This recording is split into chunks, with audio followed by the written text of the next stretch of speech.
उमर साहब ने ये बयान बड़ा मजबूत बयान दिया। उमर साहब भी इस तरह का बयान दे सकते हैं। उमर साहब चीफ मिनिस्टर हैं और उमर साहब को ही ये एजाज़ हासिल है कि उमर साहब 2008 में कोलिशन गवर्नमेंट के चीफ मिनिस्टर थे और कोलिशन गवर्नमेंट कांग्रेस के साथ चलाई। रियासत जम्मू कश्मीर की हिस्ट्री बड़ी लंबी है, वो सब लोग जानते हैं। रियासत जम्मू कश्मीर एक यूनिक रियासत थी बाकी रियासतों से। यहाँ का अपना कानून था, आइन था और अपने सिस्टम के साथ चलते थे। ज़ाहिर है चीफ मिनिस्टर साहब उमर साहब ने वो इख्तियारात इस्तेमाल किए लोगों के हित के लिए, लोगों की खिदमत के लिए। 5 अगस्त 2019 के बाद जब ये यूटी बना तो हाउस के अंदर होम मिनिस्टर ने कहा कि जल्दी ही हम यूटी को स्टेट का दर्जा दे देंगे। फिर उसके बाद थोड़े अरसे के बाद उन्होंने कहा जी पहले हम डिलिमिटेशन करेंगे, वो भी हो गया। फिर असम पार्लियामेंट के चुनाव कराएंगे, वो भी हो गया। असम्बली के चुनाव कराएंगे, वो भी हो गया। सुप्रीम कोर्ट में हल्फी बयान दिया गया कि भाई हम यूटी तो उसको स्टेटहुड देंगे। इस उम्मीद के साथ लोगों ने जब असम्बली के इलेक्शन हुए तो जम्मू कश्मीर के लोगों ने नेशनल कॉन्फ्रेंस पे भरोसा किया और उनको मैंडेट दिया हुकूमत करने का। और लोगों को भी पता था कि ये मैंडेट यूटी का है, असम्बली रियासत का नहीं है। मगर उनको ये उम्मीद थी कि शायद फ़ौरन बाद यूटी से रियासत बन जाएगी और जम्मू कश्मीर की जो असम्बली है ये अपना काम करेगी। अब जो दिन गुज़रता है तो लोग इस बात का इंतज़ार कर रहे हैं कि कब यूटी को रियासत में बदला गया।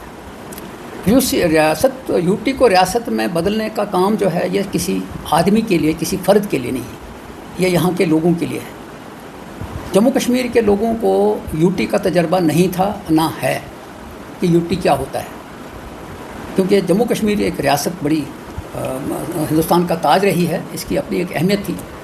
तो उमर साहब ने ये जो बयान दिया है वो बिल्कुल सही है।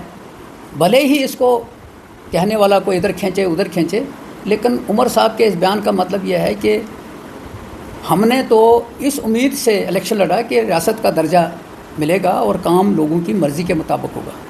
ये जो डबल पावर है ये किसी जगह भी सही नहीं चलती है। जिस घर में डबल पावर होता है, मुख्तलिफ हाउसेस काम करते हैं तो वो काम घर ठीक नहीं चलता। बीजेपी वाले झूठ में यकीन रखते हैं और झूठ में बोलने में उनको एक मेडल भी दिया जा सकता है। अगर कभी झूठ को बोलने वालों को मेडल तो उसमें बीजेपी वालों को देना चाहिए। अभी आपने सवाल किया तो मैं हाल ही में उनके 11 साल कंप्लीट हुए तो 11 साल की कारकर्दगी के ऊपर किसी नौजवान ने मुझे पूछा कि बीजेपी के 11 साल कैसे थे, तो मैंने उसको कहा ये झूठ का पलंदा था। मेरे साथ जो पैनल लिस्ट थे मैंने उनको कहा कि मुझे बताइए अगर 11 साल में आप कहते हैं बदल गया, बहुत कुछ बदल गया, तो क्या बदलाव आया? झूठ बोलने में कोई कसर नहीं छोड़ी। जम्मू कश्मीर वही है जो आज से पहले था। जम्मू कश्मीर वही था जिसमें हाँ कुछ काम जो कुछ प्रोजेक्ट्स चल रहे हैं वो एक कंटिन्यूस प्रोसेस होता है। वो शुरू होता है चलते चलते, जिसने शुरू किया होता है वो निकल जाता है, दूसरा आता है वो कंप्लीट करता है, वही हुआ। लेकिन मैं फ़ख्र के साथ कह सकता हूँ, बिल्कुल वसूख के साथ कह सकता हूँ, दावे के साथ कह सकता हूँ कि इन 11 बरसों में इन्होंने झूठ के सिवाय जम्मू कश्मीर के लोगों को कुछ नहीं दिया। इन 11 बरसों में बीजेपी ने रियासत को तोड़ के यूटी बनाया जो लोगों की मर्ज़ी के ख़िलाफ़ है, और इसीलिए लोगों ने मैंडेट बीजेपी को नहीं दिया, बल्कि कश्मीर में तो बीजेपी वाले कैंडिडेट ही नहीं खड़ा कर सके। वो किस मुंह से हमारी नुक्ताचीनी करते हैं या हमको पूछते हैं कि आप बताओ भाई, तो वो अपने अंदर झांकें भाई क्या हुआ है, नंबर 1। नंबर 2, सियासत में कुछ थोड़ा सा तोहमल मिजाजी होनी चाहिए। लोगों ने मैंडेट दिया है, लोगों के साथ हमने वादे किए हैं, पूरे करेंगे।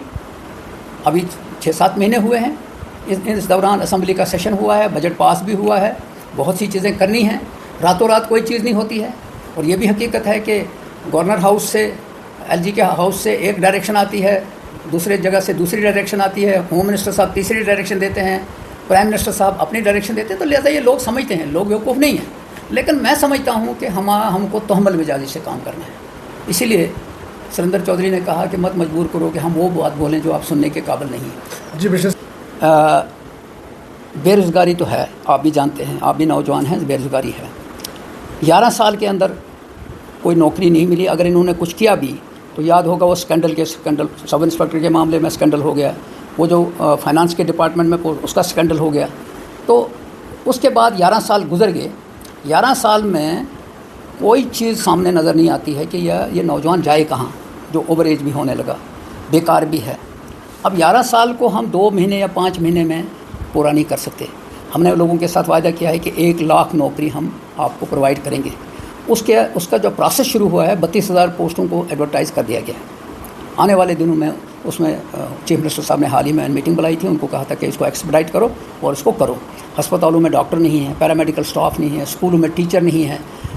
इसी तरह बहुत सी जगहों के ऊपर प्रॉब्लम्स हैं, लेकिन जो इमीडिएट चीज़ें हैं, जो हेल्थ हैं, एजुकेशन है, ये लोगों के कंसर्न्स हैं, नौजवानों के कंसर्न हैं, बेरोज़गार नौजवानों के भी कंसर्न हैं। तो इसको एक सिस्टम के तहत पूरा किया जा सकता है। ऐसा नहीं किया जा सकता कि हाथ पाँच में मैं किसी को कहूँगा चाहे भाई आ जाओ, ये ऑर्डर ले जाओ तो करो, नहीं, एक सिस्टम से होना है।